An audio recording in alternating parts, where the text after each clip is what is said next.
ci réew mi ak bitim réew di ñu seetaan comme ni ñu ko baaxoo di defee dans votre émission parole au leader di dalal nag ay kàngam yi nga xamante ni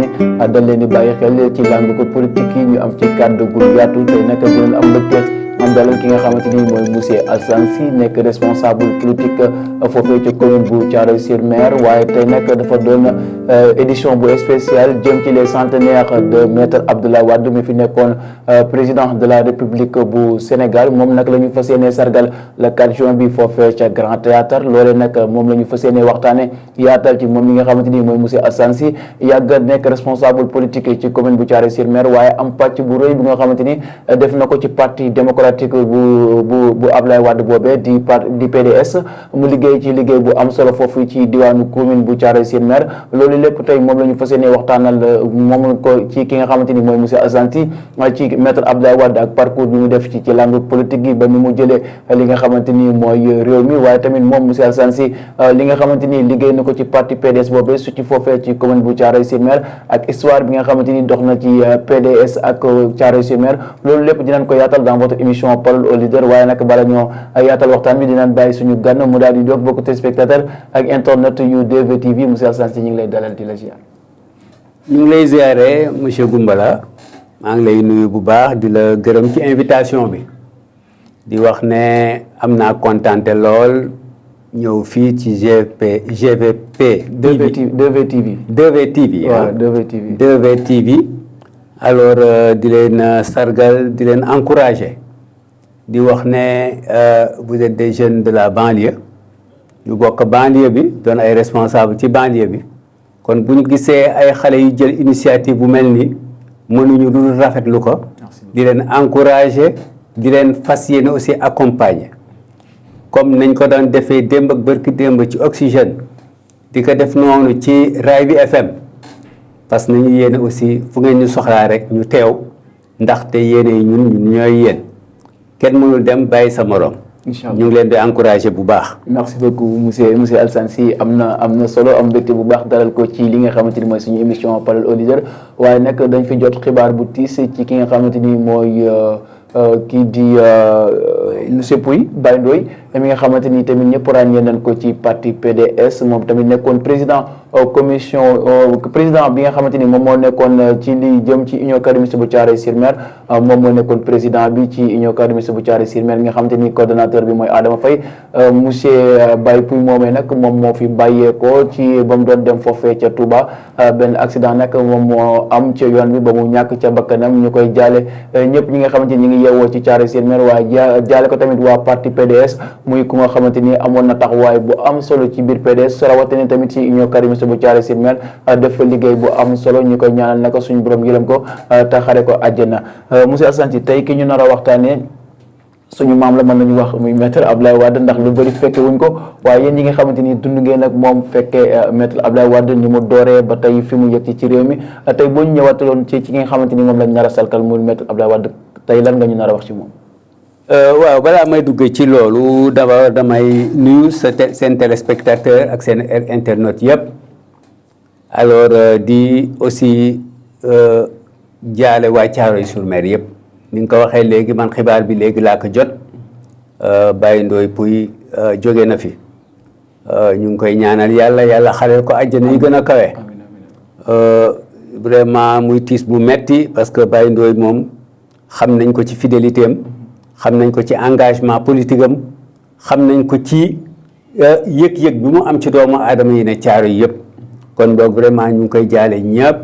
vraiment di ñaan yàlla xare ko ci àjjana yi gën a kawe gannaaw loolu may dugg rek ci li nga xam ne moo ñu fi teewale tey muy occasion boo xamee ne dañ ko am profité ci anniversaire bu ñuy defal nit ku mag nit ku am solo ci Sénégal muy maître Abdoulaye Wade wax ci Abdoulaye Wade ci benn émission mënu la doy ñaari émission ba ñetti émission mënu la doy parce que ni ma koy faralee di wax c'est un homme multidimensionnel nag mooy boo jëloon rek parcours académique am rek maanaam njàngam fa mu jaar rek doy na émission nga jël ci historique gu parti bi mu jiite woon muy PDS rek doy na émission nga jël ci li nga xam ne moom la liggéey en tant qu'opposant doy na émission nga jël ci li nga xam ne moom la def ci en tant qu'opposition mu ànd ak le pouvoir de Abdou Diouf gouverner ndoo ak moom loolu déjà beneen affaire la son rôle de panafricaniste aussi mooy maanaam panafricain bu wóor la mooy maanaam lépp loo xamee ne moo doon combat pour que africains yi mën a jot seen bopp entièrement Ablaye Wade mi ngi woon ci loolu gannaaw loolu lépp loo xamee ne mooy yëkkati der bu ñuul Ablaye Wade mi ngi woon ci loolu kon boog ni ma ko waxee rek c'est un homme multidimensionnel dañ ciy jukki rek yoo xamee ne tey jii dinañ ko mën a waxtaane xëy na dinañ amaat yeneen occasion yoo xam ne dinañuy ci waxtaan waaye ni nga ko waxee rek Ablaye Wade ak Thiaroye-sur-Mer c'est une longue histoire c'est une longue histoire moo di yàlla def na ku ñuy wax Ibrahima Dièye moo jëkk indi carte PDS à Thiaroye-sur-Mer Ibrahima Dièye moomu waa campement Ngexox la woon muy góor gu dëgër ku yàgg bañ bi mu gisee Ablaye Wade taxawal parteem yore cabinet am Rue de Denain ci la dem jëli foofu ay carte indi ko Ibrahima Dièye boobu mu ngi dëkk Touba Thiaroye-sur-Mer bi mu ñëwee am ak ay quelques mag ñu toog di waxtaanee parti bi booba jafe woon na parce que mën nañu wax ne parti unique de fait moo amoon parti socialiste rek moo fi nekkoon parti parce que yeneen parti d'opposition yëpp Senghor demoon na ba phagocyté leen dugal leen ci biir parti socialiste ba en fait parti socialiste rek moo fi nekkoon parti donc pour nga jóg sax yëkkati kàddu ne dama bëgg a taxawal parti sax loolu rek histoire la dinaa ñëw ci loolu mais Ibrahima Dièye moomu am ñu mu àndaloon ay mag ay bañkat ma tànn ci quelques-uns muy ku mel ni vieux Ousmane Ndiaye moo ko waxee ñu bari dinañ xam vieux Ousmane Ndiaye feu Ousmane Ndiaye lay wax parce que génn na àdduna Ibrahima Dièye tamit génn na àdduna Cheikh Anta Niass dafa naa ne moom mujjee doon président wu fédération wu Thiaroye-sur-Mer bu parti démocratique sénégalais mi ngi Touba actuellement ku ñuy wax Cheikh Seck moom tamit mi ngi woon ca ñu encadré woon Ibrahima Dièye ci jamono yooyu noyau boobu ñoom ñoo ñëw seet si sama papa mën nañu wax ne man sama papa moo ma dugal parti démocratique sénégalais du ñu bari xamul dañoo ñëwoon seet sama papa parce que sama papa comme que dafa ubbi woon benn cabinet médical di faj nit ñi ca kër ga ñëpp di ñëw ci moom ñoom Ibrahima Dièye ci seen xalaat ñu ne kii kay bu ñu ko amoon suñu biir ce serait une très bonne chose waaye bi ñu seet sama papa ne leen kat man pour ma dugg ci politique fi mu ne day jafe ndax position bi ma ne dina dem ba ñoo xam ne sama position politique dina tere ñu egsi ci man te loolu bëgguma loolu waaye sama doom a ngi fi bu ngeen bëggee Alsane donc j'étais très petit très jeune parce que je n'avais même pas l'âge de vote booba alors ñu ci la ma wooyee ma ñëw mu wax ma ne kii ma ne amul problème de la façon dinaa leen accompagner jàppale leen surtout que boo ko seetee mag ñooñu kii woon parti bi daanaka kenn jàngu ci woon donc ils avaient besoin d'un jeune boo xamee ne dina ñëw voilà xaw a jàng waru leen a mën a di lire les documents di leen les directives du parti ñu mën leen ko tasal et cetera donc ci loolu laa nekk ak ñoom ci loolu nag après petit à petit mu am ay jeunes yoo xam ne ils sont venus m'accompagner ci processus boobu ku mel ni Ablaye Diop Blaki xam naa ne ñenn yu xale yu bari duñ ko xam ku mel ni Kaata Ñing kooku aussi mu bokkoon na ci xale yi nga xamee ne àndoon nañ ci ku mel ni Maodo Thioune tey jii mi ngi Tabla Tivaouane la dëkk moom te ba léegi day ñëw Thiaroye donc ñooñu ñoo doon quelques jeunes yi nga xam ne ñëwoon nañu ànd ak ñun ci jamono yu metti parce que boobu dañu daan nëbbatu pour réunion dans les maisons lañ daan kii kër Ibrahima Dièye lañ daan réunion te bu ñu daan réunion dañ daan nëbbatu c'est pas parce que Senghor nanguwul woon parti bi parce que accepté woon na ko ndaxte Abdoulaye Wade dafa dem fekk ko Mogadiscio ci benn conférence bu fa amoon tànc ko ci alors damaa bëgg a taxawal parti politique waaye dafa tombeek Senghor ci jamono yooyu mu bëgg a dugg international socialiste waa international socialiste ci seen condition dañ ko ne woon yow benn parti rek nga donc amul plusieurs partis donc pour ñu intégrer le dans l'international socialiste ça va être difficile. Senghor en a profité effectivement daan na ko ça fait l'occasion parce que yeneen parti yi fi nekkoon Senghor ñemewu leen woon mooy les marxistes ñoom Majhemout Diop ki ñoom Amath Dansokho ñoom Landing Savané donc ñooñu kii ñemewu leen woon Senghor alors bi Abdoulaye Wade ñëwee rek il a sauté dessus surtout que Abdoulaye Wade ci ñu lu bari xamul il a été socialiste milité woon na dans le parti socialiste. moom nekkoon na parti socialiste nekkoon na parti socialiste ba dem à Kébémer di fa briguer poste pour être le responsable du parti socialiste à Kébémer. ba gagner les élections là-bas. bi mu ko gagné nag gars yi foqat ci ko ci loxoom alors mu reculer ne léegi daal je cesse de faire la politique parce que ñii comme que ils ne sont pas démocratiques et cetera et cetera. ci la am nag des fils de la Casamance ñoom seen xel dafa nekkoon ci taxawal parti politique.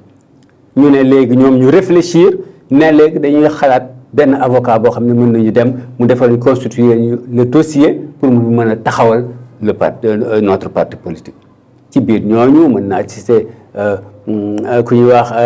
Alassane comment il s'appelle encore il est de Pikine ñoom Laye Diop Diatta et cetera y avait quelques Casacé ñoo xam ne des intellectuels ils se sont regroupés. bi ñu demee seeti Abdoulaye Wade ne leen lii moom ce n'est pas possible parce que dañuy constitution bi dafa tere que mu am ñoo xam ne ñoo bokk ethnie ñu taxawal organisation politique. voilà donc ci loolu alors ci la leen de fil en aiguille Abdoulaye Wade aussi xelam nekkoon ci ne man war naa taxawal parti politique ci la dem seeti Gaynde Fatma waxtaan ceeg moom Gaynde Fatma ne ko daal man loolu dama la ciy encouragé parce que maa ngi ci doon jéem a xëcc sax Cheikh Anta Diop pour mu taxawal parti politique mais Cheikh Anta Diop daal xam naa ne xelam nekkagul ci taxawal parti politique comme que yow tu me proposes ça en tout cas man je suis prêt à être le premier financier kuy dugal xaalis ci sa parti boobu nga bëgg a taxawal. bi Casace yi ñëwee Abdoulaye Wade aussi def jonction bi ne comme que ça fait l'occasion yéen da ngeen ko bëgg a taxawal man dama ko bëgg a taxawal nañ def la jonction mettre en place un parti politique. loolu moom moo indi alors le PDS implantation. donc bi mu ñëwee ci la ko Ibrahima Dièye aussi dégg dem ñëw ci Touba Thiaroye commencé il a été le fondateur du PDS à Thiaroye-sur-Mer dans la commune de Thiaroye-sur-Mer PDS Touba Thiaroye la juddoo fa la juddoo alors ñu commencé di liggéey nous avons mis en place le premier secteur ci département wu Pikine yëpp Abdoulaye Wade ci boppam moo ñëw taxawal suñu secteur dem pour ubbi la permanence à Pikine. Donc, pour vous dire que man, depuis 1974 déjà, j'étais membre du Parti démocratique sénégalais. Donc, il y a Ghana. Donc, ci loolu ci la ñu commencé di liggéey ndànk ñu accepté petit à petit ñu commencé di dem di génn di dem ci cours yi di waxtaan mais ba léegi les responsables du Parti socialiste dañoo mere woon Senghor ne que lu tax nga jox kii parti politique. lu tax nga jox ko kii parce que kii li muy wax du dëgg et cetera fekk Abdoulaye Wade dafa def stratégie dafa dem bu mu demee Mogadiscio dafa ne Senghor man parti de contribution laay taxawal mais taxawuluma parti d'opposition Senghor alors loolu ko gën a ñemeloo mu ne non parti de contribution rek la kii taxawal donc taxawul parti d'opposition c'était en 74 75 76 77 78 lañ dem élection législative. kon en 78 la Abdoulaye Wade jëkk dem élection en 1978 bi mu demee élection en 1978 il a raflé pratiquement demoon na ba am presque une trentaine de députés li tax sax mu dem ba nekk 18 députés mooy y avait un certain Laye Diop Diatta un Casacé bu amoon contentieux ak Senghor. Senghor ne voulait pas que moom mu jàll te Laye Diop Diatta était le 19e sur la liste du Parti démocratique sénégalais. Alors Senghor il a tout fait ne non il ne peut pas dépasser les 18 députés looloo tax ñu jëkk am ay 18 députés à l'Assemblée. Non, c'est une histoire, c'est une longue histoire. Donc ci loolu alors la ñu continuer am 18 députés. Alors Abdoulaye Wade alors ànd ak ñun ñuy def le tour du Sénégal. ndànk-ndànk ñu commencé di étendre le parti mais c'était extrêmement difficile parce que déjà le pouvoir religieux ñoom xamuñu opposition on avait des blocages au niveau du pouvoir religieux et surtout vous vous rappelez ça à un certain moment chaque fois élection bu ma saa jot yenn xalif généraux yi dañ daan def ay déclarations au profit du parti au pouvoir leneen li ci topp mooy bu élection mu saa jot dañuy jël le délégué de quartier mu toog ci bureau de vote bi amul woon carte d'électeur on votait avec les cartes d'identité directement waaw. amul woon isoloir mooy maanaam mbañ gàcce bi daawoo nëbbatu da ngay ñëw directement chef de quartier bi wala chef de village bi ay toog jàkkaarloo yow ngay ñëw di voter devant lui boo voté wul bu ëllëgee premièrement say impôt duñ ci fel la dara dañ la koy imposer bu ay denrées ñëwee ci kii bi kenn du la sédd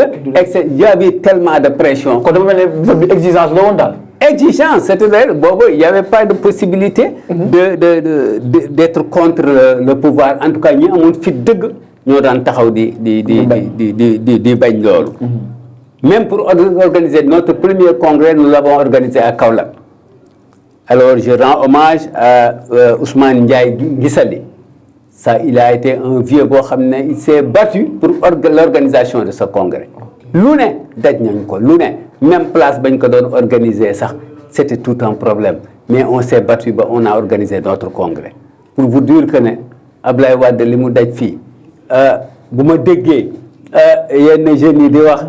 nga am impression que ne 2014 la nit ñi commencé bañ là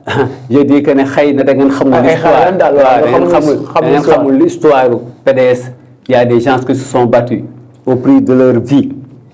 pour que ñu egg ci niveau de démocratie bii tey ñoom ñuy sukkandiku pour atteindre leur objectif. ok kenn daaw gis nga booba ñema woon réunion ci biti carte électeur amul woon carte d'identité nga doon voté isoloir amul encre indélébile amul da nga daan gis kenn ku ñëw voté 10 fois 20 fois te doo am possibilité contrôle ok. loolu benn par benn dañ ko doon xeex par des marches par des meetings par des manifestations benn par benn même l'âge de vote c'était à 21 ans on s'est battu pour que ñu wàcce l'âge de vote à 18 ans. leneen li ci topp li ma bëgg intervenir mooy démocratie bi amoon ci ñun malgré tout ça ñun dañ daan organiser des débats la nuit en tant que jeune du PDS mais ci kii yooyu mais waa parti socialiste dañ daan ñëw participer et on débattait les autres bokkuñu idéologie chacun venait avec ses idées ñu débattre on allait à Bargny ou bien on allait à Rufisque on rencontrait avec les jeunes du parti socialiste ñu ne tey ki PDS mooy organisé ils viennent là-bas ñu toog débattre démocratiquement quelquefois ils nous battent ñu ne tey neexul ba neexul mais ce sont les jeunes du parti socialiste qui nous ont battus léeg-léeg ñu gagné leen ci débat yi ñoom ils reconnaissent que nous les avons battus cette fois-ci léeg-léeg ñun dañu daan jóge Bargny je me rappelle il y a un ami Tidiane Sène c'est un responsable de Bargny moo doon Claire ko Ablaye Wade moom dafa daan organiser des débats mais bu ñu fa jógee dañ daan def groupe une quinzaine ou bien une vingtaine de jeunes foofu la ñuy jógee dox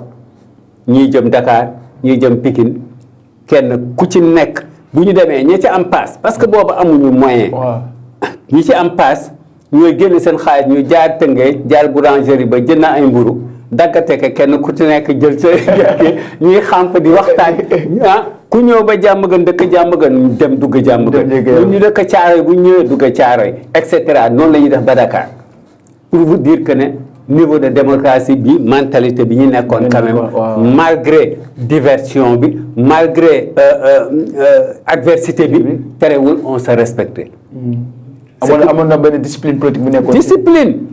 parce que c'est pourquoi beaucoup de gens ñoo am xam-xam sax ñemeetuñu dem dans les plateaux waxatuma la ak nag di dem publiquement di def am ay confrontation politique jàmm di fa xew mais fii ci plateau yi sax da ngay gis ne dañuy dem ay xiiroo ki ŋaayoo am ba tax na mais moi je me suis dit est-ce que nous avons le droit la nga xam ne moom la ñu emmagasiné comme expérience ñu toog ba alors di bàyyi rek ne non nañu bàyyi parce que peut-être que xale yi léegi seeni langage day dépassé dañuy def ay dérapage kon boog ñun nañu noppi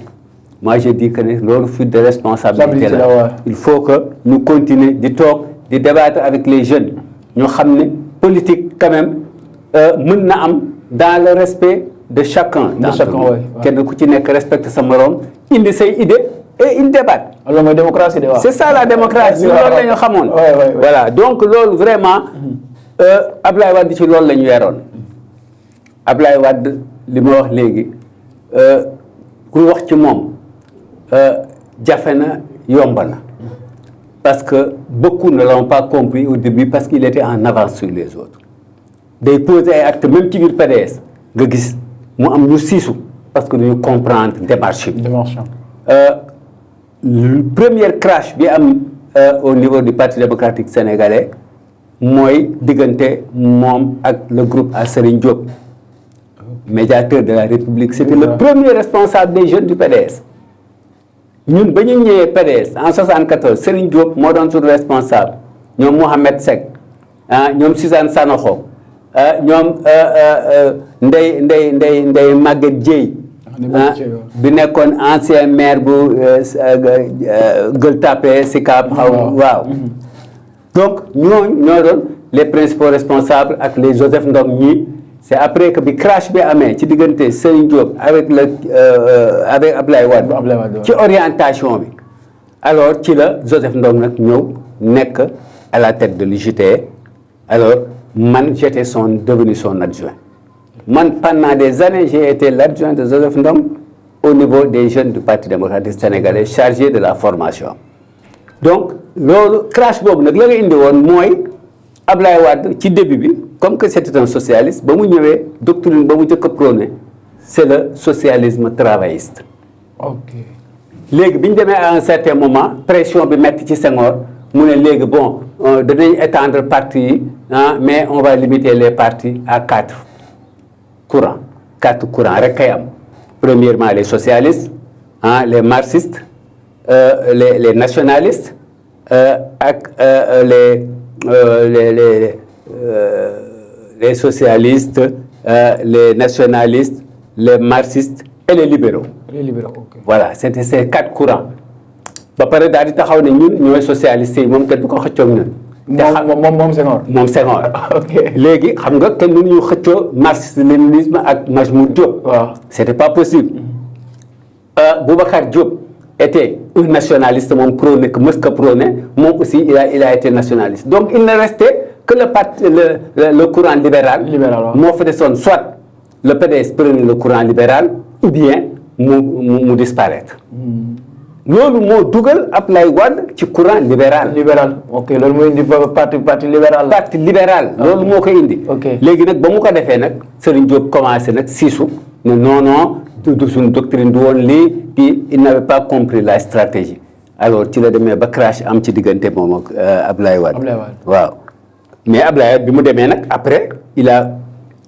été pas obligé mais bi mu gëstoo le libéralisme ba ci biir. il s'est dit mais kii doctrine la boo xamee ne mën nañ koo adopter mais jamono yooyu prôner le libéralisme c'était pas facile en Afrique waxuma au Sénégal mais en Afrique parce que booba les libéraux prôner wuñu woon l'indépendance de l'Afrique mais les socialistes ñooñu daan jàppale pour l'indépendance de l'Afrique kon boog ñëpp dañ daan virer soit nga doon marxisme-léninisme wala nga doon socialiste c'était difficile ci jamono yooyu moo tax autant Senghor daf ñu doon xeex mais aussi les partis d'opposition aussi dañu doon xeex mais yéen daal vous êtes qu'un parti de contribution pendant des années on s'est battu parce que opposition bi daf ñu doon wax ne non yéen bokk nañu ñun parce que yéen ak Senghor a ànd. est-ce que du loolu tax ñu wax ne l'opposition Ablaye Wade dafa metti woon. dafa metti c'était extrêmement difficile dans la mesure où amuñu woon allié autant l'opposition était contre nous autant le pouvoir était contre nous et il fallait nous battre contre qui pour te dire que ne te pourtant bi Ablaye Wade di falu en 2000 c'est l'opposition sénégalaise ñoom ñëpp ñoo mujjee retrouver autour de lui dem sax ba France jëli ko pour ñëw naka yaay soon suñu candidat pour te dire que le travail a été long loolu moo tax Abdoulaye Wade il s'est battu dans la durée moom pierre par pierre la taxaw boo déggee mu doon wax naan alors que je ne marcherai jamais sur des cadavres pour accéder au pouvoir loolu moo tax à un certain moment nit ñi dañ ko doon pousser non ñii dañuy dem xeex ak ñoom et cetera mais il n'a jamais voulu ça il a toujours cru en sa jeunesse boo waxee mu ne la alors ma jeunesse vaut mieux que les milliards de l'étranger loolu ay slogan la yoo xam ne Abdoulaye Wade daf ko daan prôné te lu mu gëmoon la le travail aussi basé sur la doctrine du mouridisme loolu dafa bokkoon ci doctrine Abdoulaye Wade te da ko terroriser on a des documents yoo xam ne da ko terroriser clairement nga xam ne buñ ci basé woo tey jii du ñu soxla les milliards yi nga xam ne ñoo jógee étranger ba permettre leen ñuy noot naan ñu jaar fi ngeen di jaar ak politique bi ngeen di def et cetera et cetera. mais Abdoulaye Wade gis nañ ne dafa opposé ki nga xam moom mooy Senghor opposé ki nga xam ne moom mooy Abdou Diouf ñoom ñuy nekk ay socialiste ñoom ñu def 40 ans ci pouvoir bi bonne opposition moo gënoon a métti entre Abdoulaye Wade ak Senghor moo gënoon a métti wala entre Abdoulaye Wade ak Abdou Diouf. entre Abdoulaye Wade ak Abdou Diouf moo gënoon métti lu tax c'est parce que Senghor quand même il donnait un très grand respect à Senghor. Abdoulaye Wade il respectait extrêmement il donnait à Senghor vraiment respect boo xamee ne à la limite sax am na foo xam ne opposition daaw fa egg mais bi ko Senghor njuuyee jël pouvoir bi jox ko Abdou Diouf là Abdoulaye Wade s'est radicalisé foofu la Abdoulaye Wade nag radicalisé wu parce que mu xam ne Senghor daanaka mënoon na patienter quelque temps le temps que Senghor presque il avait déjà fait 10 ans de pouvoir d'autres fi defaat peut-être yeneen 20 ans ou yeneen mais bu jëlaatee Abdou Diouf teg ko Abdou Diouf étant jeune alors là ça allait poser un problème pour que mu mën ko remplacer ci moment ba mu ko xalaatee. Voilà donc c'est pourquoi avec Abdou Diouf il y a eu même des morts. Il y a eu même des morts ci opposition boobu. parce que Abdou Diouf et Abdoulaye Wade. et entre Abdou Diouf et Abdoulaye Wade ci la boo déggee daayira Moustachidine à un certain moment Cheikh Sëñ Moustapha Sy soutenir le Parti démocratique sénégalais alors ci la am ay ñoo xamee ne ils sont du daayira alors confrontation avec la police ba il y a eu des morts donc loolu yëpp xew na fi ci la l'assassinat de Babacar Seye am kooku aussi ça a été sanglant un épisode très difficile emprisonnement sur emprisonnement yoo xam ne defoon nañ ko ñoom Abdoulaye Wade ak ses compagnons man ñii daan bu ñu mësaa jàpp Abdoulaye Wade ñun dañuy dem defi tournée à l'intérieur du Sénégal pour demander à ce que les gens se soulèvent pour faire sortir Abdoulaye Wade de prison donc yooyu ça a été un combat épique yoo xamee ne des jeunes l'ont fait rien que pour valoriser la démocratie sénégalaise rien que pour tey ji génération bi am ay acquis yoo xam ne tey ji ku waa réew mi ne yow la mu mën a doon yow mais c'était pas évident au début bu ñu xalaat ne rek Sénégal dafa xëy rek bés rek ñëw rek non ce n'est pas ça am na fu mu jaar am na fu mu jaar vraiment ñu aussi vraiment rendre hommage ñi nga xam ne ñoo indi Parti démocratique sénégalais à Thiaroye il faut leur rendre hommage parce que jot nit ñu am vision lañu ils se sont battus corps et âme ces vieux là man dama nekkoon ak ñoom gannaaw ñoom ci consort y avait les Ousmane Sané les Mamadou Tall à Oryx les Ibrahima Badiane biir Thiaroye ñoom Mariama Mbengue biir Thiaroye ñoom Adji Soukay Seck booru kii ba donc on a ratissé large mais origine bi Touba Thiaroye il faut le reconnaître que ne foofu la Parti démocratique sénégalais sampo pour maintenant s'étendre dans Thiaroye. mais tey jii ci li nga xamante ni moom opposition maître Abdoulaye Wade nee nañ def na 26 ans d'opposition ci li ñu wax. looloo am. voilà léegi 26 ans yooyu bi mu ko defee parce que dégg naa ne après dafa demoon France ban moment la Abdoulaye Wade dem France ba ñu woowaat ko mu ñëwaat ci réew mi. waaw Abdoulaye Wade nag dafa amoon pas habitude mais dafa amoon par stratégie day jékki-jékki pour sentir que la situation. fi mu ne premièrement échéance nekkul ci kanam alors mu dem France pour permettre aux gens de souffler un peu parce que combat bi doon na métti boo xamee ne ak pression yoo xamee ne tant que mi ngi fi la pression est toujours là demoon na ba sax ci population yi ñi ko kii woon contrôle dañu doon Abdoulaye Wade dund su jàmm. waaw loolu laa doon dégg. yaa ngeen dégg mel ni moom moo doon indi coow. mel ni moom moo doon def exprès mais fekk booba moom ci boppam da doon éviter sax vraiment ay am Abdoulaye Wade c'est un homme de paix c'est un vrai démocrate te dinaa la jox benn anecdote pour war la ne c'est un vrai démocrate nga Abdoulaye Wade ñun nous étions ces jeunes man tey jii j'ai plus de 70 ans et pourtant j'étais parmi les jeunes du Parti démocratique sénégalais nous étions ces jeunes mais à un certain moment à un certain moment dañu demoon ba Abdoulaye Wade bëgg a changer le personnel jeune il s'est dit que ne léegi vraiment vous avez fait votre temps dama bëgg renouveler changer la tête de la structure des jeunes ñun on a senti que non c'était pas le moment parce que la relève n'était pas assurée ñu dem ci moom ne que non frère secrétaire général ñun nous pensons que dañu war a continuer de gérer la structure des jeunes mu ne ah bon ñu ne waay mu ne en tout cas mu ne en tout cas moi j'ai mon candidat ñun aussi ne que nous avons notre candidat et notre candidat c'est Joseph Ndong mu ne mon candidat c'est Lamine Dia mu ngi dëkk booru HLM nekkoon doomu un ancien du PDS un des fondateurs du PDS ñu ne ko kon on y va tu fais ta campagne nous on fera notre campagne mu ne on y va mu dem mu woo Lamine Dia jox ko ay moyens jox ko ay oto ñun ñu dem taxale cotiser suñuy cotisation dem en tournée à l'intérieur du pays moom it Lamine Dia tamit def délégation dem en tournée pour te dire comment Maître Abdoulaye Wade est un démocrate ban leader mooy nangu tey ji sa jeunesse taxaw def ko face ne que non ñun nanguñu changement yi nga bëgg a def moom mu nangu dem aux élections ak ñun ñu dem aux élections on a battu son candidat il l'a accepté.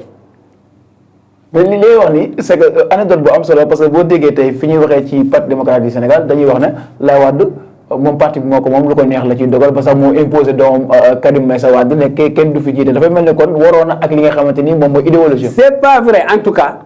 booba on était dans l'opposition il se peut que ma eggee ci bi nekk au pouvoir aussi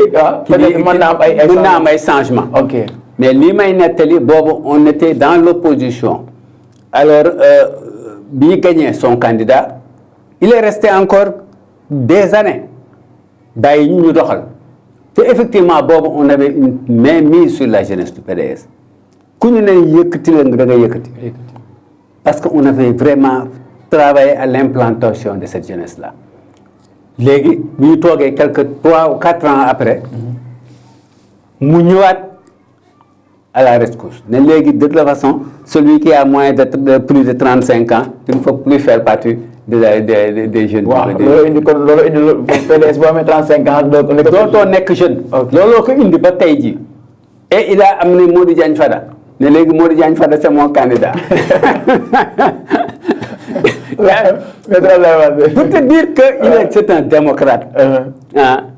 Certains ont dit parmi nous non nous n'acceptons pas moi j'ai dit ah non il faut arrêter parce que nag sa kilifa la. am na foo xamee ne bu fa sa kilifa eggee ak yow ci bëgg-bëggam mun nga ko wan ne que nous sommes là te fees nañu place bi mais boo ko wanee terewul mu revenir relancer loolu là moi je suis pas partant pour me battre pour ça. Et j'ai soutenu Modou Diagne Fada loolu moo indi sama relation ak Modou Diagne Fada au moment où tous les membres du directoire disaient non moi j'ai dit à Modou Diagne Fada je te soutiens parce que man sama kilifa xamuma di ko remettre en cause parole am ñaar yoon. kon loolu moo suulee seen relation ba léegi. loolu ba tey jii Modou Diagne Fada n'en revenait pas quand je lui ai dit moi je vais t'accompagner dafa ne non grand da nga yéen ba may naan ma ne que non je te soutiens j'ai fait une tournée booba. Abdoulaye Wade était ministre d'État auprès du président de la République Abdou Diouf. Modou Diagne Fada était son chef de cabinet. Modou Diagne Fada à partir de son bureau la toog man maa organiser les commissions yu war a def campagne électorale à l'intérieur du pays pour faire de lui le responsable des jeunes du PDS bi ñu dellusee effectivement Modou Diagne Fada foofu la jiite la jeunesse du Parti démocratique sénégalais. ok Donc noonu la mbir mi demee ah pour te dire que ne ku mel noonu permettre à sa jeunesse de lui faire front ah muy dem ak ñoom élection même ñu koy gagner ça il l'accepte. Moi je dis que ne pour trouver un leader comme ça ce n'est pas facile, c'est pas évident. Voilà, donc pour te montrer rek niveau de démocratie bi nga xam ne moom la wanti nit kooku ah mais ni nga ko waxee effectivement le pouvoir a ses réalités. À un certain moment les gens se disent que ne Abdoulaye Wade kii il n'est pas kii mais c'est parce que le pouvoir beneen affaire la. moi foofu sax laa bëgg ñu ñëw parce que def nañ 26 ans mu opposé wu 2000 loolu yaakaar naa marqué na l'histoire politique du Sénégal parce que dañuy wax première alternance bi nga xamante ni ñëw na au pouvoir tey boo ñu mën a ñëw dikkatal ci alternance boobu nga xamante ni PDS demee na ko ba Abdoulaye Wade jël pouvoir. Wow, ça a été vraiment un moment boo xamee ne très solennel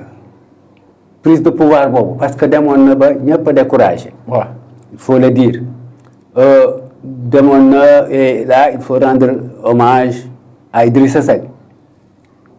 parce que marche bleue bi nga xam ne initié nañ ko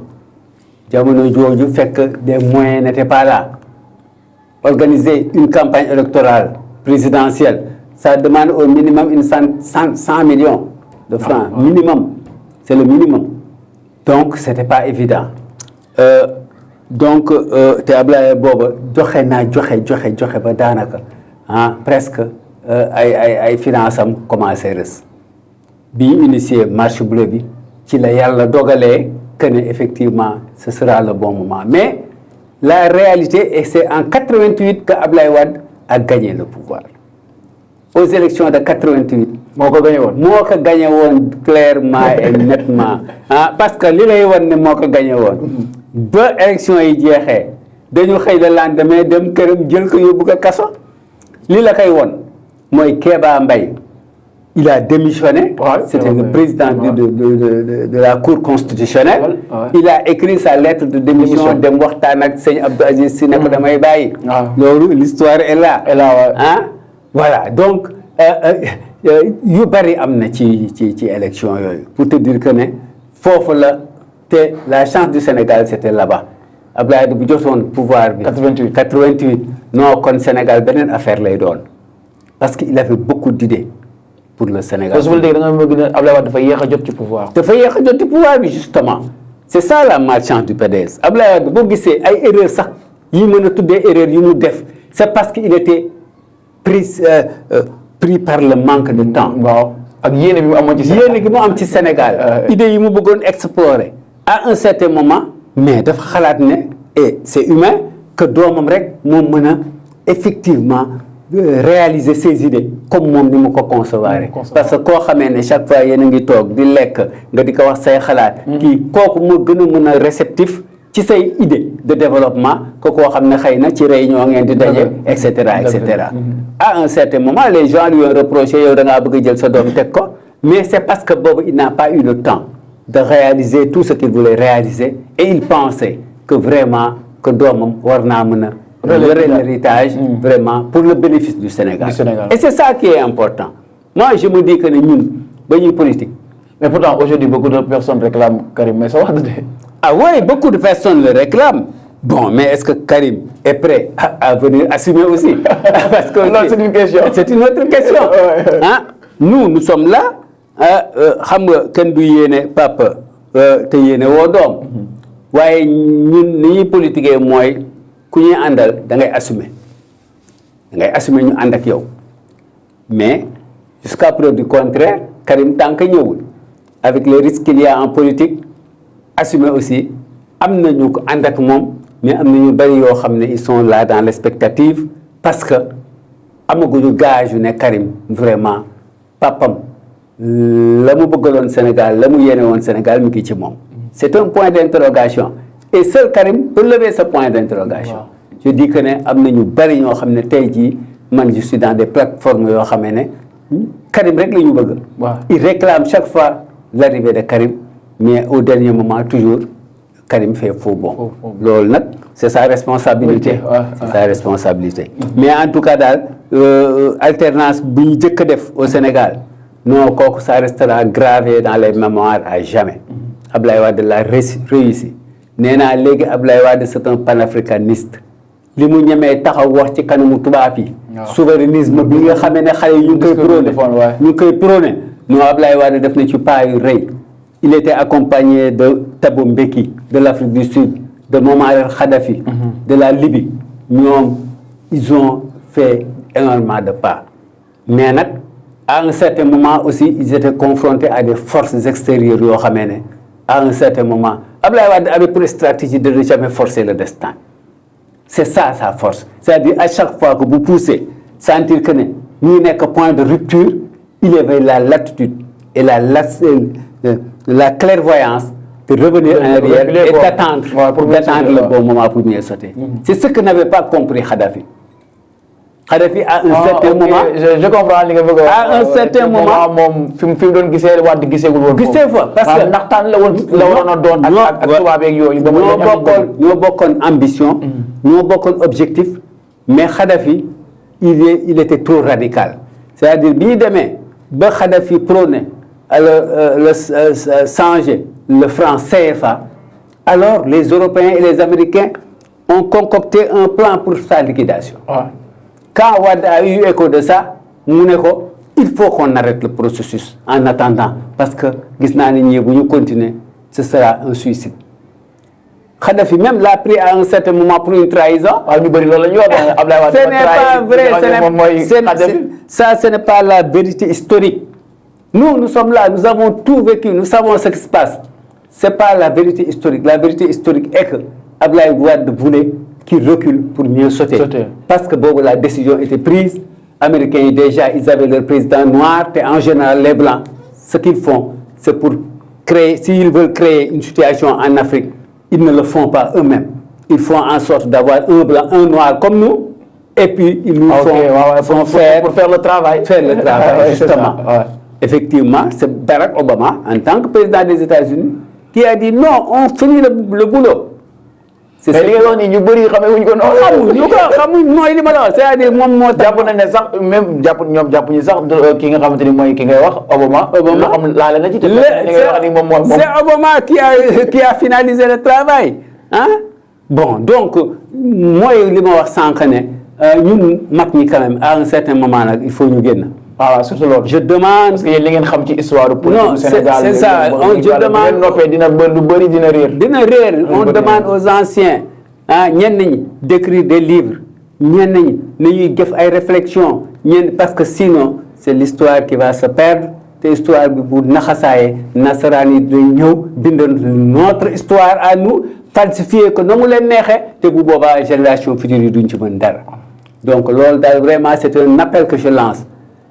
Dina metti nag parce que tey jii boo yëkkatee kaddu sax wax la war a am nga gis xale ñëw sànni la xeer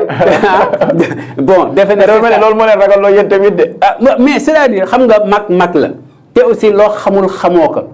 ñun confrontation démocratique xam nañ ko xam nañu échange d'idées xam nañu débat intellectuel waaye xamuñu saaga xamuñu voilà ñàkk kersa donc am na yoo xamee ne bu ñëwee ci débat rek daf ñuy xaw a kii delloo ginnaaw parce que du ñu bëgg ñu lim ñooñu di ñu ci limaale waaye nag question de responsabilité la ni ma ko waxee sànq il faut qu'on prenne nos responsabilités nous moi je connais beaucoup d'anciens qui sont là qui connaissent beaucoup de choses ñu ngi toog ci seen salon ils ne réagissent pas moi je crois qu'ils n'ont plus le droit de se taire parce que bu ñëpp noppee ñi xam bu ñu noppee ñi xamul ñooy wax te bu boobaa réew mi moom moo ci nax saay en tout cas man j'encourage les jeunes qui ont le pouvoir actuellement d'écouter les vieux yëf yi du problème de conflit de génération les jeunes les vieux les femmes nous faisons un tout pour faire le Sénégal. Oui, c'est vrai. Nous faisons un tout pour faire le Sénégal. Donc nañu jàppoo xale yi alors di déglu mag ñi yërëm xale yi laa biir leen ci la ñu xam je pense que bu ñu ko defee ce sera au bénéfice du pays ñun ba ñuy politique on le faisait sans calcul xalaatuñu ci ndombal tànk xalaatuñu ci alal xalaatuñu ci dara on le faisait par conviction ba tey jii conviction boobu moo ñu poussé à continuer de l'avant sinon mun nañu dem tëdd suñu kër ne non basta on a fait ce qu'on avait à faire parce qu'on s'est battu pour ce pays-là on a sué on a sacrifié nos familles dama daan tëdd sama kër samay jabar ak samay doom ñëpp lemu policiers yi ñëw di ma wër ci dëkk bi politique moom ku ragal kaso doo ko def non man chaque am nay jamono bu may tëddee sama blouson laay tëddee sama kii j'avais préparé ma femme mes enfants à ce que bu ñu ma ñëwee jël si bu mu leen bett ah donc ils étaient ñoom sama doom yi ñoom ñëpp ils avaient mémorisé ça tellement que alors bu ñëwoon tamit dara gendarmerie ñaata yoon la ñëw sama kër di gas parce que j'étais le responsable des jeunes du département de Pikine te boobu département wu Pikine du woon Pikine yu léegi de Pikine boobu Diamaguène Sicap Mbao Kër Massar Malika Guédiawaye yëpp Pikine la woon. c'était un seul département yaatu na donc bu fekkee ne am na attentat wala benn njombe bu am ci dëkk bi rek. responsable ñaata yoon laa dem liggéey sama ginnaaw gendarme yi ñëw di sama néeg di gas sama kër naan ay cocktail molotov maa ngi koy liggéey foofu ci sama kër ñaata yoon. donc c'est ça la réalité. léegi bu ñu doon wax lan mooy la différence de maître Abdoulaye Wade en tant qu'un homme politique avec les autres hommes politiques lan la. la différence c'est que Wade dafa gëm l'homme africain. c'est-à-dire Wade li may wax rek c'est un vrai panafricaniste dafa gëm ne tubaab yi lu ñu mën c'est-à-dire nit da ngay bañ a décomplexé wu. Abdoulaye Wade s'était décomplexé par rapport aux blancs. moom dañu gis sax bi mu jëlee nguur gi loolu feeñ na ci liggéey. bu mu jëlee nguur gi le discours qu'il a prononcé aux Nations Unies. waaw ñëpp a koy bàyyi xel mais ñëpp a koy bàyyi xel. kan moo ñeme taxaw ci tubaab yi wax leen ce genre de discours. bon donc ne yéen da ngeen ñuy fontoo parce que lii ak lii ñun bàyyi leen ñu xalaatal suñu bopp. c'est le minimum.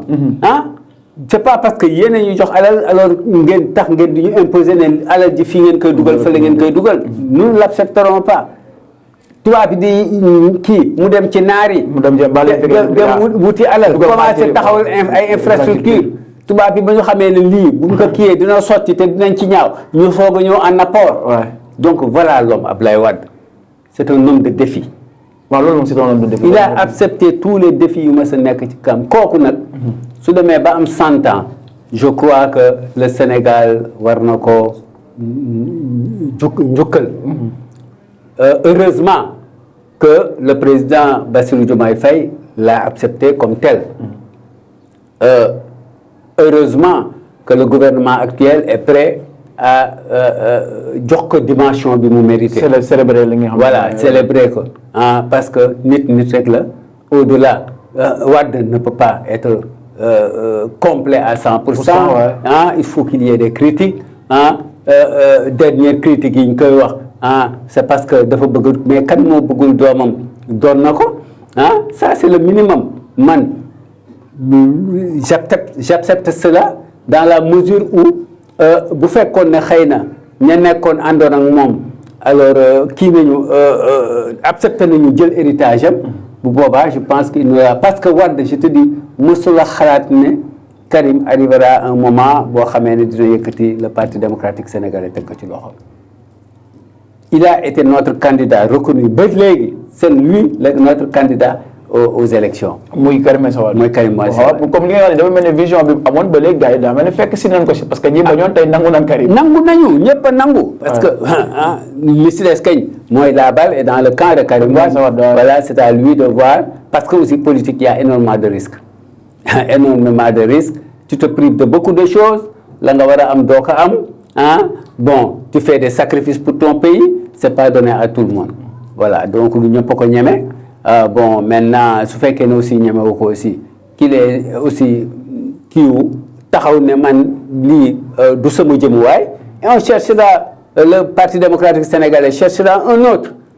pour prendre la relève. Parce qu'il y a des cadres là-bas, il y a des éléments très vraiment dynamiques. Il y a que PDS yéene perpétuer l'héritage de Wade. est-ce que du loo wala tamit ki mel ni Doudou Wade daal di génn ku mel ni Tafsir Thioye daal di génn. maa ne la bari na parce que damay bañ a lim sax pour ne pas créer de frustration mais. wala des partis PDS la ñuy waxtaan ak Abdoulaye Wade loolu mun ci ñàkk. waaw mais je suis sûr que ne y en a ñoo xamul sax ñu génnul sax ci plateau bi c'est des hommes d'État accomplis qui peuvent vraiment prendre cette relève là vraiment de grâce parce que kii la héritage la boo xam ne waruñu koy yàq éternellement. Moi je suis actuellement le président des sages de LDR Yeesal de Modou Diagne Fada. Donc tu sais ba léegi je ne suis pas très loin du Parti démocratique sénégalais terewul je reconnais au leader du Parti démocratique sénégalais loo xamee ne sama leader sax Modou Diagne Fada sax à chaque fois il ne parle que d'Abdoulaye Wade ci keppaaram ca la jànge ñun ci keppaaram lañ daan jànge ñun notre chance mooy que nous avions comme professeur politique maître Abdoulaye Wade dafa daan toog alors créer tableau di ñu jàngal ce qu'est la politique comment faire la politique c'est cette chance que nous avons eu donc ñun la ñu dese rek moo delloo ko njukkal wane ne que vraiment c'est un homme multidimensionnel boo xam ne bu ñu sukkandikoo ci ay enseignements ci livre yi mu bind ci xalaat yi mu génne je pense qu'on peut développer ce pays là. loolu am na solo. mais tey est-ce que jàpp nga ne comme ñu ngi waxaat sargal ki nga xam mooy maître Abdoulaye Wade ak PDS. jàpp nga ne tey jii xalaat nga ne ëllëg comme Karim Meïssa Wade bi fi boobu ba léegi ñëwagul comme li ñuy wax dëggal boppam lu ci mel ni comme Diagne Fada ñi nga wax ñoom Idrissa ñoom Ousmane Ngom. fi ne woon jàpp nga ne tey ay ñoom Omar Sarr. jàpp nga ne tey jii mën nañoo boolewaat tey samp benn leader comme ku ci mel ni tey jii Idrissa Seck ñu jiitalaat ko PDS boobee amaat yeneen jéego wala jàpp nga ne loolu mënul nekk. pourtant mën na ne dans la mesure où am na kuréel boo xam ne taxawal nañ ko benn coalition boo xam ne ñoom Modou Diagne Fada ngi ci waa APR ngi ci muy FDR mën na doon vraiment sookulu ñu daje foofa alors kenn ku ci ne fàtte boppam quoi moi je crois que à un certain moment da ngay jiital l'intérêt général mais kenn ku ci nekk bu seetee bu xoolee ne man la war a doon ou rien bu boobaa ils vont pas atteindre leur objectif moi je dis que ne Modou Diagne Fada en tout cas fu mu dem la muy prôné mooy l'unité de tout le monde au niveau de l'opposition suñ ko defee ne la woon ne atteindre nos objectifs mais il suffit que nag kenn ku ci nekk yaakaar ne yow rek lay doon wala rien bu boobaa aussi ñi yaakaar lool dinañ ñu ñëw taxañ ñu def ñu nit ñi defoon et puis on n'a qu'à s'en prendre à nous-mêmes. waaw léegi daanaka li ñu cërale woon ci waxtu jeex na xanaa ñu laaj ñaari laaj rek lu jëm ci li nga xam ne mooy dégg naa nga wax ko muy la générosité de maître Abdoulaye Wade dañ doon wax ne Abdoulaye Wade dafa tabe. loolu moom foo ko àpp rek alors mën nañu wax sax yenn erreur yi ñu koy reprocher sax tabe googu moo koy indi Abdoulaye Wade amul adversaire politique Abdoulaye Wade tu imagines campagne électorale ñëw na ñu jaar Tëngéej Mbaye Jacques Diop a tiré sur Abdoulaye Wade oui en campagne électorale te ndombal tànk bi ëpp bi Mbaye Jacques Diop am Abdoulaye Wade moo ko waay dafa mënoon jéggale de Djibo Ka bi koy Abdoulaye Wade di jël dans le gouvernement ñun dañ daan jooy dëgg c'est vrai c'est vrai te loolu ay sekkit la rek ci générosité nit kooku sans compter nag comme le disait Abdoulaye Wade moi je veux créer des milliardaires sénégalais. pourtant il l'a fait. non li mu ci bëggoon def non gars yi bàyyi wuñ ko sax mu def ko ci parce que ñoom dañoo dem ba gis ñenn ñi dañ leen ko jox defal ñu wone arrogance boo xamee ne voilà les sénégalais n'ont pas accepté ça ñenn ñi mu jox leen ka fa ñu ko waroon a dugaluñu ko fa donc aussi il y a le type sénégalais bu war a xool ba fa. est-ce que du loolu wax ñu ne Wade ñi ko waroon ñoo ko yàqal. ah bien sûr loolu am na c'est son entourage parce que la mu bëggoon ak la mu yéene woon na mu ko xalaate moom kenn rek mënu ko def donc na mu ko xalaate woon alors mu jéewul amee noonu parce que les gens dugguñu ci programme am mais moom Wade dafa jàng wax ne Sénégal son plus grand problème mooy que du ñu sublimer am-am mooy maanaam nit ko am doon milliardaire fii da ngay raser les murs ñoom xam nga lu ñuy sublimer ko amul dara. ki nekk à la base. kooku la ñuy daan kii jàmbaar la. parce que mais koo xam ne dem nga ba réussir lan la ñuy wax. alal ji wóorul. waaw fii de boo demee da koo sàcc. boo demee ci drogue bi la ne. mais pour que ñu sublimer te gis nga réew mënul dox tànk amul ñu am alal. dëgg parce que alal jooju mooy doxal réew mi. il faut que ñu. ñu ngi koy dund actuellement. ñu ngi koy dund. ko wax ñu ne réew mi amul xaalis. amul xaalis bu muy amee xaalis parce que waa réew mi ñoo amul xaalis. le problème mooy que il faut que ñu dem de plus en plus di sublimer la richesse. loolu c'est pas incompatible avec la religion. non bokkul dara ak religion day religion yi sax dañuy prôner à ce que am nit ki di ko wuti. foo ko mën a wutee. l'essentiel est que amin bi na rafet. c'est ça qui est important. en tout cas Wade loolu bokkoon na ci lu muy prôner. que vraiment alors que nañuy sublimer la richesse du tere nag ñu fexe ba nit ñi aussi di am ay richesses yoo xam ne yu leew la. jaarale ko ci yoon mais ku liggéey ba taxawul lu am solo nañ lay yóbbu ci télévision yi ci rajo yi di leen joxe comme exemple à notre jeunesse mais bu dee presque mën nañu wax ne ñu nekk sur le plan culturel la ñu mettre en exergue ñi nga xamee ne peut-être que ñu ngi ci yeneen domaine la ñu gën a mettre en exergue que ñi nga xam ne ils ont commencé de zéro dem ba je prends l'exemple du créateur de Sedima. kooku c'est un exemple à montrer. ak d'autres et d'autres qui sont là au Sénégal. Babacar Ngom. Vraiment c'est des gens qui se sont battus à partir de rien pour arriver à quelque chose de grand. su fekkee ne suñu jeunesse si dem nañu ba mémoriser loolu xale la. suñu demee ba mémoriser loolu chaque fois ñu gis nañ man kat ëllëg bëgg naa. mel ni kii. mais bu boobaa ñëpp dañuy dugg ci créneau boobu. dëgg la waaw donc vraiment loolu j'aimerais alors. solo sama dernière question Abdoulaye Wade ak mouridisme dañu gis ne bi mu nekk au pouvoir daf ko fësal. ba am ñu sax ñu ko doon blâmer ci loolu. waaw Abdoulaye Wade il s'est toujours assumé mouridisme am il l'a toujours assumé bu mu nekkee ci opposition bi malgré que quelquefois sax le ndigal venant de Touba était.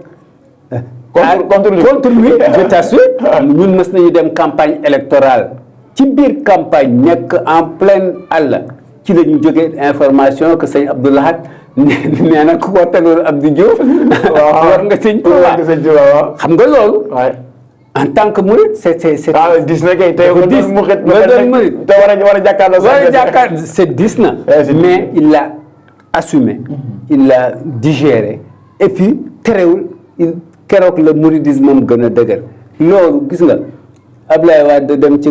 sukk en tant que président de la République ci kanamu khalife général des mourides il n'y a rien de dégradant à ça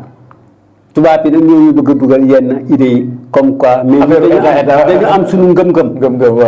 te loolu valeur la c'est des valeurs qu'il faut préserver Abdoulaye Wade il a assumé son mouridisme jusqu'au bout te loolu man je dis que ne ku ci nekk ku la blâmer it daf laa bëgg a blâmer rek mais sérieusement nit ki ngëm-ngëm bu jiitu ci moom kenn waru ko mën a dindi ci moom te recherche pouvoir tamit warul tax nga bàyyi loolu. am na solo merci beaucoup monsieur Alassane Sy moom la ñu dalaloon tey suñu émission parole au leader doon waxtaanee li nga jëm ci sargal maître Abdoulaye Wade mu doonoon nag waxtaan bu am solo waaye li ñu ci ci waxtu moo jeex waaye desoon na yeneen question yi ñu wala yu bëri Abdoulaye Wade moom benn émission mënul doy parce que c'est un homme dimensionnel bu nga xamante ni Sénégal yi dañ koo bëgg ak li mu def ci réew ñu bàyyi la nga daal di tàggatoo. waaw li ma leen di tàggatoo daal mooy daal di leen encourager waat une fois di leen gërëm di leen sant di leen wax ne en tout cas ñun nous sommes prêts vraiment à vous accompagner ci lu ñu xam ak ci lu ñu mën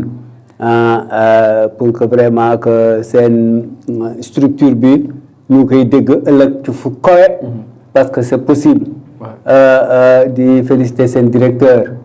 di féliciter tout le personnel di leen wax ne la banlieue recèle beaucoup de potentialité tey jii ci secteur boo yëkkati rek c'est des gens de la banlieue ñoo fa nekk di yëngatu te xëy na ba ñuy commencé ci tuuti la ñu commencé woon en tout cas di leen sargal encore di leen ñaanal yàlla yéen a xam di ngeen bëgg yàlla na leen ko yàlla may en tout cas di terminer rek di rendre encore un dernier hommage à maître Abdoulaye Wade di ko ñaanal yàlla fan yi gudd na sax waaye nag na gën a gudd parce que vraiment Abdoulaye Wade du mës a yàqu ndaxte fi mu jaar la exemple la te yu bari xëy na yu ma la jot a wax sax xëy na umpale woon nga ko te billaahi bu naa wax ne li ci ëpp li ci des moo ëpp fop di vraiment di la encourager yow personnellement vraiment ni nga doxalee émission bi déjà wane ne une certaine professionnalisme et te loolu c'est à encourager yàlla baax na yàlla nañu yàlla jàppale. merci beaucoup jërëjëf kontaan nañ bu baax a baax monsieur Alassane Sy nekk responsable politique foofee ci commune bu Thiaroye-sur-Mer moom tamit def parcours bu am solo ci parti PDS tey moom lañ dalaloon suñu émission Parole aux leaders waxtaanee di jëm ci sargal maître Abdoulaye Wade ba ñu nar a def le 4 juin foofee ca Grand Théâtre bi nga xamante ni sax moom Abdoulaye Wade moo ko fi bàyyi woon mu doon nag benn patrimoine bu nga xamante ni kookee di Abdoulaye Wade bàyyi na ko Sénégalais waaye Abdoulaye Wade moom tamit di benn icône bu nga xamante ni yaakaar naa àdduna wërgal këpp ràññee nañ ko te dañu koy sargal ci bisam boobu mbokk yi di leen indiloon dans votre émission Parole aux leaders di leen jaajëfal ki nekkoon ci cadrage bi Baye Bara Diagne nekkoon ci réalisation bi tamit kookee di Basirou di leen jaajëfal ci liggéey bi jox leen di ci beneen émission fii ci kër gi jërë ngeen jëf